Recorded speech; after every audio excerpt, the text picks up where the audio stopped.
Did you know that there are over 3.5 million properties in Upland? You can own virtual land in the Upland metaverse in 3 different continents, 3 different countries, and over 20 different cities. And this is still just the beginning.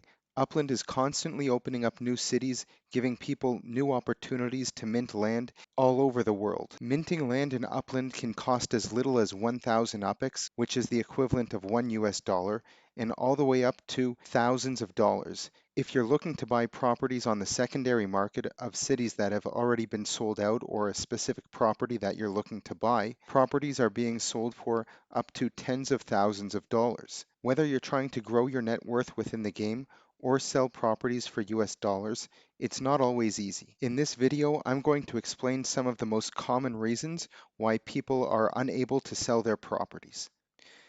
The first thing you need to realize about Upland is that if you own properties and you're trying to sell them, you are a salesperson and you're going to have to do some sort of work in order to sell these properties. There are absolutely many properties in Upland that will just sell themselves, but with 3.5 million properties and more coming along the way, not all of them are like that. So you are going to have to do something, and these properties won't sell themselves. Having said that, the first and most obvious reason why your property might not be selling is because it's simply overpriced. Here I am zoomed into a specific section of the city of Chicago. We can see here the prices that players have listed their properties for that we can see in this window.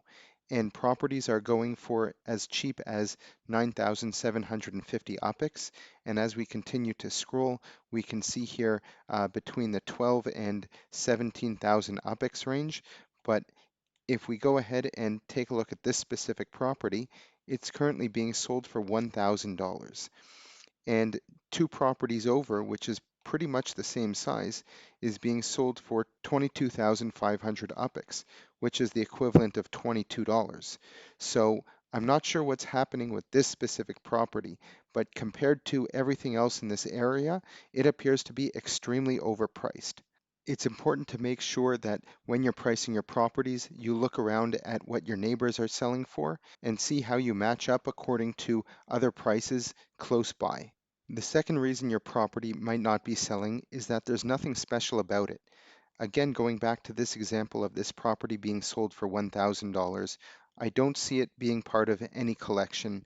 I don't see anything special about the neighborhood itself, and to me it looks like it's just another property here in Chicago. It could just be me and I just don't see what's special about it, but at first glance, I don't see it. I personally don't see the justification of spending $1,000 on that property.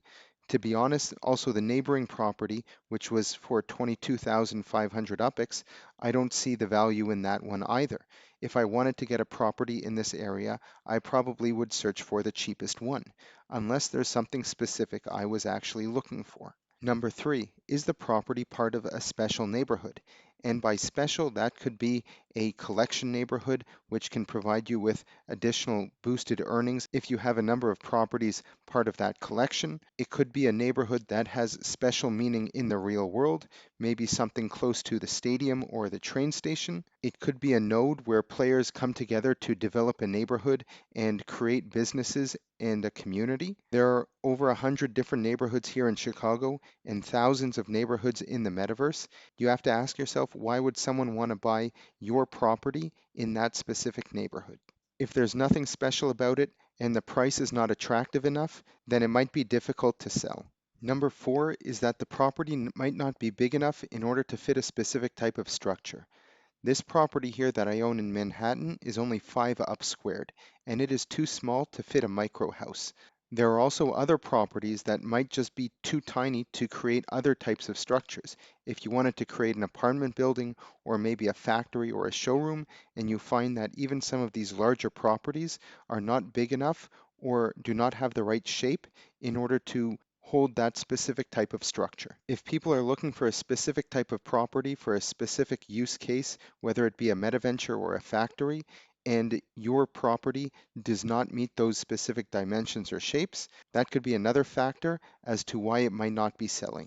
Upland frequently announces new city releases, and when people learn exactly what that next city is, many people stop purchasing properties on the secondary market, and in fact, they try and liquidate some of their properties in order to get some UPEX to mint properties in that new city. You may expect to see prices across the board in many of these cities start to decrease as people try and sell off their properties. On the other hand, if you're in the buying mood, there might be some great opportunities and great properties that people are just trying to get rid of for great prices. And this brings me back to the very first reason. If your property is overpriced, it will not sell quickly. If you price your property to sell, it will. There are always people looking for good deals in Upland, and you can always find good deals if you're looking for them. And one of the most obvious reasons as to why your property might not be selling is if there are unminted properties next door. Here we can see that this property is 108 up squared, selling at 12,500 UPEX.